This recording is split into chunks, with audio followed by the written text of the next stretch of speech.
If there's a story behind the hoodie I'm wearing, it's that it was a gift from my aunt who lives in the Midwest, and we kind of have a joke in the family that she will always give us a sweatshirt or a hoodie for Christmas, mostly because I just don't think she ever knew what to get my brother or me. I don't think she ever related to us city folk. It was just kind of something that she would kind of default as a gift. So I don't think she saw the flaw in the reasoning of getting a hoodie for two kids who live in Arizona, where it routinely reaches over 100 degrees in the summer. So that was the one and only time I've ever worn the hoodie. This game actually made me very angry as a kid, and it still makes me very angry because, one, it's one of the worst games ever made. It's notorious. Two, it makes you angry as a D&D fan because this game does not have to be this bad. It's basically unreleasable in its present form. And at that age, all I could really play when it came to D&D was the video games. At that time, and probably still now, D&D remains much more accessible to young adults, college-age people. You really don't see that many kids playing D&D, and at that time, none of the kids played D&D. I didn't have that many friends, and what few friends I did have weren't really interested in playing D&D. They were more Magic-type players, which, ironically enough, is a good gateway game into D&D. But I just didn't have that many friends who played D&D until probably late in high school. So, I mean, video games were all I had, and I was big into it. I loved it, and so it was really frustrating when the games were almost always complete crap. I read the Lord of the Rings, loved those. I read the Dragonlance books, which was actually my favorite setting at the time, probably because I liked the characters. I loved the interplay between Flint and Tasselhoff Burrfoot. I read the first, 3 series of Dragonlance, some of the best fantasy novels around. So I really loved that. I was so excited to pick up a game based on Dragonlance. The whole concept of playing this whole huge party of characters was really enthralling to me, but it's just really basic. It doesn't work at all. And you can see for yourself how terrible the combat is. Check this out. But this game fails on so many levels. It fails purely as a game because if you had not read the Dragonlance books, you would have no clue about what you're doing, where you're going, who any of these characters are. You would basically have to tear the instruction book apart to find any clue of what you're doing. And even then, it doesn't help. I've actually, I've read it, but even when I bought it, when I was given it, it was a used copy. So even then, I didn't have an instruction book. So you are really screwed if you don't have that. The most annoying monsters in the game are probably not the dwarves, actually, but these guys who consistently back up away from you. You can see how rough it is because they have a ranged attack you never do, except for like Riceland's magic missile, and then they have a death blow that hits you in the back. I always just failed to see why they were attempting to include like action elements and make it this into a side-scroller when it was much more suited to making it basically any other style of RPG you can imagine. For instance, the D&D games I used to play to get my D&D fix were the notorious or the infamous or whatever you want to call them, the gold box games that were on the PC. And those were about as simplistic a games as you could get. But the key was they were really fun to play, and they really did duplicate the experience of playing D&D. It actually played by D&D rules. Your characters, you would roll them up manually, they would play by D&D rules, combat followed D&D rules, so it really was a virtualization on the computer of playing D&D. So you really got this unique experience that was, or not unique, but authentic experience, that actually told a story. Although the funny thing was the gold box games were released on these little teeny floppy disks, so they actually couldn't include storyline in the games. What they did was they included a set of really big instruction books with the storyline entries printed inside. And so the gold box game would actually refer you to the book to read, like, entry number 52. So you'd have to stop the game, go open the book, read entry 52 to find out what happened when you entered the room, which was usually a monster attack. But for any kind of descriptions or heavy text screens, you'd actually have to go to a book.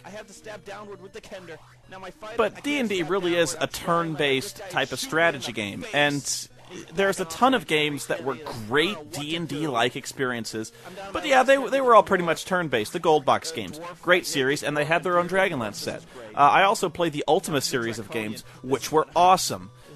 Just off the top of my head, there were even D&D licenses that handled this better, like the Eye of the Beholder series, Strahd's Possession. Those were after this. But the Bard's Tale, Might and Magic, things like that, those were the best ways to handle them, given the limitations of the system at the time. And they had simplistic graphics, they were really low res and stuff like that, but man, they handled it way better than this. I guess the only reasoning I can think of why you'd make a game like this is to not make it turn-based, to keep it, kind of action, and make it resemble somewhat The Legend of Zelda 2, which was a side-scroller actioner, and I think I see the resemblance with that game. It's nothing like it, in that you don't really level in this game, and the platforming elements are simply horrendous.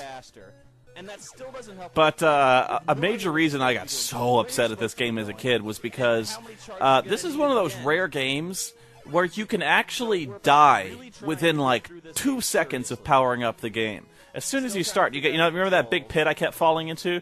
For some reason, when I first started this game, I was pretty young, but that pit fascinated me. I kept trying to find some way to get over that pit. I tried to go left and right, and that was essentially the game. I couldn't go left. My only option was right. And so every game up to that point, Super Mario, all that stuff, kind of expected you to go from left to right. So I thought, in my ignorance, that I had to go right. It never occurred to me to try the door that was right behind you, because I thought that was the door that took you inside. And I know I'm not really watching the video, but side note, that little sound effect that goes, ah, that's still one of the funniest sound effects I think I've ever heard in a video game. I still do that for some reason. When I see people falling in a movie, I go, ah. I guess the second thing that really will frustrate you is you do have to map in this game just to find out where you're going. So you have to play it several times just to get where you're going. And really, once you get the hang of it, this game is not that impossible. You just really want to put your frontline fighter up there. And once you get the fighting figured out, it's not that... It is bad, but it's not impossible. So once you figure it out, it's not too rough. It's just a trudge to get through here. It's just tedious. So you have to play this several times just to figure out the map. But the real bummer of this one to me also was when you know where you're going, when you finally have the map in front of you, you're pretty much done with this game. There's no point in playing this game any further because the game takes about 12 minutes to play through, beginning to end. So once you know where you're going, that's it. Which is doubly frustrating because you pay full price for this game, and it lasts 10 minutes. So even the other the gold box games would take you days to finish, or at least they took me days to finish. There was replay value in those games. This was just a waste of time. Even so, I have played far worse D&D oriented games, even ones of this style. I remember the Angry Nintendo Nerd covered Dragon's Lair, which is probably the worst in that it's the most impossible. It's also the most frustrating, but at the same time, I kind of think Dragon's Lair was just a big joke played by the industry on the consumer public, because that game is impossible. That game is truly, truly unbeatable without any kind of cheating. And even if you watch speedruns of this kind of thing, there's nobody who actually tries to play that game fairly entirely through, because you just can't do it. It's the memorization required would just boggle the mind. So even speedruns you'll see have been retried and retried through save states ad nauseum. I'm trying to think of worse games out there that were D&D themed. It's hard. But I remember Ultima 9 Ascension making me almost as angry as this one, but still, this one is technically deficient. If you're wondering what the posters are going on behind me in my room, those posters have changed since then, of course, but they're both related to Kenzer & Company, a company I used to write movie reviews for their magazine, Knights at the Dinner Table magazine, which is a comic about a group of D&D players who just kind of get into little wacky hijinks, and they make fun of the sport. They make fun of the game.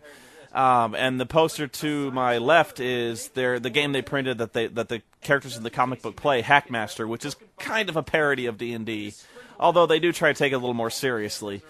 I no longer write for them. They found someone far more inept who probably works a lot cheaper to work for them, but good luck with that. I would still suggest Night at the Dinner Table comic. It's still really funny.